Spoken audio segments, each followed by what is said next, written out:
Style విపరీతంగా ఉంటుంది. దాన్ని అసలు unbearable hair style. And second thing, మాట్లాడే భాష వల్గర్ లాంగ్వేజ్.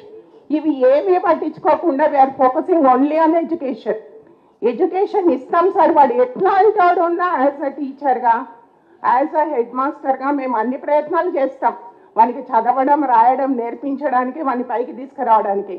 కానీ హెయిర్ స్టైల్ తల్లిదండ్రులను పిలిపించి చెప్పినా మార్పు రాదు.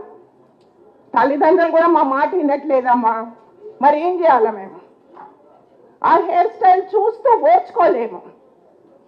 ఏమరా నీ హెయిర్ స్టైల్ చూస్తే అందులో పక్షులు గుడ్లు పెట్టేటట్టుగా ఉన్నాయి. ఇట్లాంటి మాటలు మాట్లాడినా కూడా చలనం అనేది ఉండదు. ఇది అన్ని స్కూళ్ళల్లో మేము ఫేస్ చేస్తున్న problem madam. Not only government schools, private స్కూళ్ళల్లో కూడా. ఓకే, మా దగ్గర ఎన్సీసీ ఆఫీసర్ ఉన్నారు. ఆయనకు చెప్తాను, అమ్మ హెయిర్ స్టైల్ పట్టించుకోండి, ఈజీగా తీసుకుంటారు. ఏదైనా పనిష్మెంట్ ఇవ్వాలంటే భయం. ఏ మ్యాథ్స్ టీచర్ నన్ను కొట్టిండు అందుకని నేను సూసైడ్ చేసుకున్నా. మేము భయపడుతున్నాం సార్ పిల్లల్ని చూసి. సస్పెన్షన్ ఆర్డర్స్ ఇస్తారు.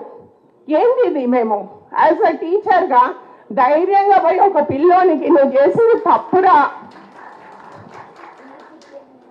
నువ్వు చేసింది తప్పురా అని చెప్పలేనప్పుడు యాజ్ అ అడ్మినిస్ట్రేటర్గా I fail in that. As a టీచర్గా టీచర్ కూడా ఫెయిల్ అయినట్టే. మరి దీన్ని ఎందుకు ఫోకస్ చేస్తలేరు? వాడు మాట్లాడే ప్రతి భాష సరే, వాడి ఏరియాలో మాట్లాడే మాటను మాట్లాడతాడు.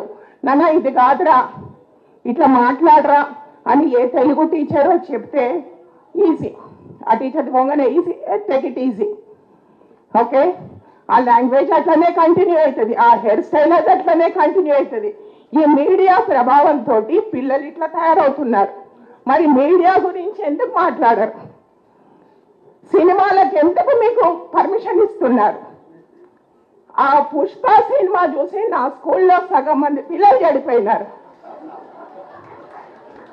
ఇప్పుడు ఇంగ్లీష్లో మాట్లాడింది చూడండి, మా అమ్మాయి యూసుఫ్ కూడా. అంత నాలెడ్జ్ఫుల్ పిల్లలు నా దగ్గర ఉన్నారు. యూసుఫ్ కూడా హై స్కూల్ హెచ్ఎం అండి నేను. ఓకే, అంత మంచి పిల్లలని జెమ్స్ లాగా తయారు చేయాలని నాకు ఉంది.